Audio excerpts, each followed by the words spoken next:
দর্শক এই মুহূর্তে এভারকেয়ার হাসপাতালের সামনে রয়েছেন সহকর্মী শেখর আজাদ। বেগম খালেদা জিয়ার স্বাস্থ্যের সর্বশেষ তথ্য জানতে সরাসরি যুক্ত হচ্ছি তার সাথে।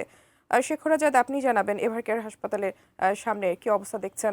বেগম জিয়ার ব্যাপারে সবশেষ কি তথ্য আপনার কাছে আছে জানাবেন আমাদের। আমি কোনো খবর দিতে চাই তাহলে আসলে এখন যেই খবরটা আসলে দেওয়া উচিত সেটা হচ্ছে যে আসলে বেগম খালেদা জিয়ার শারীরিক অবস্থা এখন আসলে ফ্লাই করার মতো নেই। মানে তাকে যে উন্নত চিকিৎসার জন্য যে নেওয়া হবে, কারণ গত কয়েকদিন যাবতই যে আলোচনাটা আসলে খুব বেশি চলছে সেটা হচ্ছে যে বেগম খালেদা জিয়াকে নেয়ার জন্য যে এয়ার অ্যাম্বুলেন্স, সেই এয়ার অ্যাম্বুলেন্সের জটিলতা।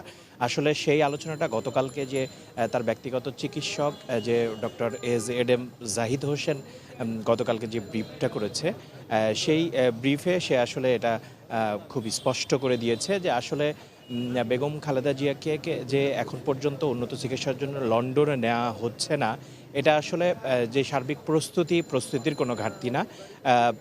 আসলে বেগম খালেদা জিয়ার এখন যে শারীরিক অবস্থা, সেই শারীরিক অবস্থায় আসলে এই যে প্রায় ১২ থেকে ১৪ ঘন্টার যে জার্নি, সেই জার্নির ধকল আসলে নেয়ার মতো তার শারীরিক অবস্থা নেই।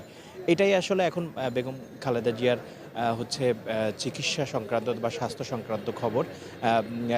আপনারা জানেন যে বিএনপির ভারপ্রাপ্ত চেয়ারম্যান ডক্টর তারেক রহমানের স্ত্রী ডক্টর জুবাইদা রহমান আসার পর থেকেই কিন্তু মেডিকেল বোর্ডের সাথে যে মিটিং প্রতিদিনই কিন্তু এখন পর্যন্ত অন্তত প্রায় ৪টা মিটিং সে করেছে। ইভেন আজকেও এখনও মিটিং চলছে মেডিকেল বোর্ডের সাথে, যে তার শারীরিক যে কন্ডিশন, সেই শারীরিক কন্ডিশন আসলে বারবারই ডাক্তাররা পর্যবেক্ষণ করছে এবং তারা নিজেদের মধ্যে আলোচনা করে আসলে এটা ঠিক করছে যে বেগম খালেদা জিয়ার যে শারীরিক এখনও অবস্থা, সেটা নিয়ে তাকে বিদেশ যাওয়া যাবে কিনা। তো এই ছিল আমার কাছে টুম্পা এভারকেয়ার হাসপাতাল থেকে সর্বশেষ।